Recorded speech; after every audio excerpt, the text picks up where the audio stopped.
Hi everyone, this is Ben's mom, and I wanted to share with you something that I did when Ben was growing up to help him when he was out in the community, to keep calm and just to help with some of the sensory issues and understanding what's happening and what's coming next, and to ease any kind of sensory overload he may be going through.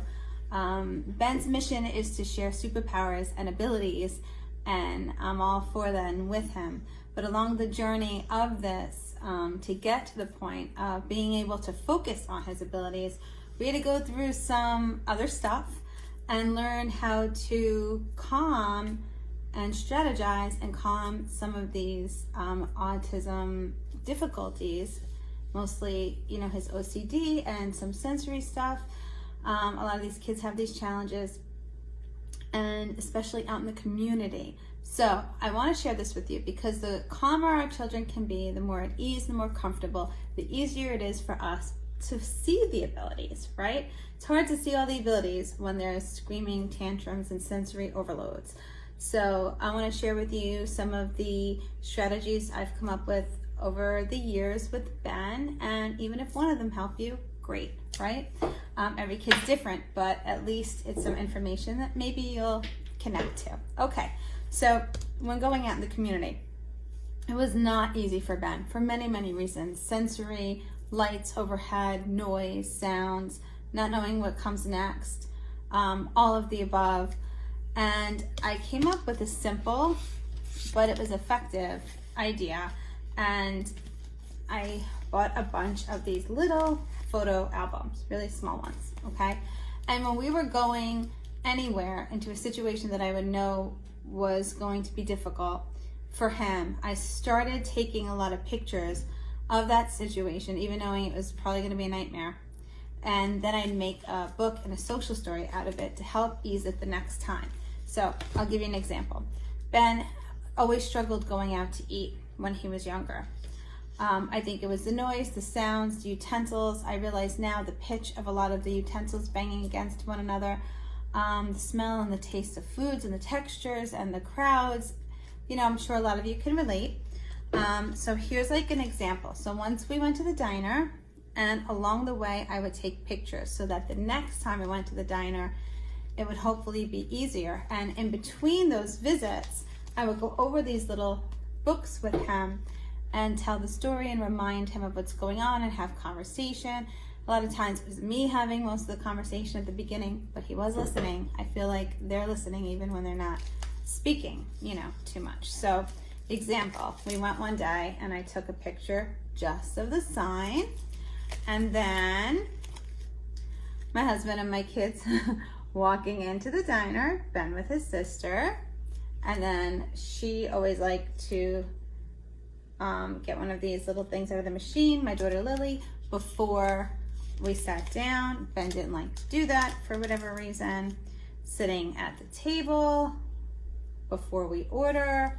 He always loved those little half and half cups. He would build with them. So then I took pictures of things that were on the table, the water, when the juice came, the jams, because he liked to build with all those little things you could stack, the condiments, leading up to him getting his food, and the menu's in here. I think it's a little out of order. But anyway, then I would come home and make the book. And every night we went through a lot of these social books together. And I'd go through the list, like, let's talk about going to the diner. And I would explain it to him like a story. And what would happen is he would start to remember the order and what came next, and it would really calm him, having, I guess, like steps and stages in his mind for the next time we went. And he'd bring this book with him. And like haircut, here's another one. We all know the dreaded haircut. I'm gonna do a whole other video about haircut. I have a lot of tips for that. But anyway, this was like parking in front where we park. You could see how upset he was little. The anxiety. But you get there in the car seat, this is what it looks like. And I would say when I would retell the story, Ben, you were nervous and upset. We would see the sign that says barber shop. we would walk in and you would see the chair and the mirror and the barber, and then you would sit in that chair. Here's the chair you would sit in. They would put this cape on you, and I take a picture of some of their things to remind him that there's powder, a picture of me saying I will be with him, sitting next to him, and you can tell it got upsetting. Haircuts are tough. Holding the buzzer. I'd go through pictures, and I know it seems a little like you're snapping pictures when your kid is crying, but yes, because I was able to make these books for him, and that's when he was done. And then he'd get a lollipop. We'd go next door to a bagel store. He would realize he got a haircut. He'd pick out a cookie, and until the end when he's eating his cookie and he's calmed down. So I would make this book before every haircut. If we were going to venture out, for many years we did them at home. I will make more haircut videos, but if we would venture out, I would tell this story to him all the time.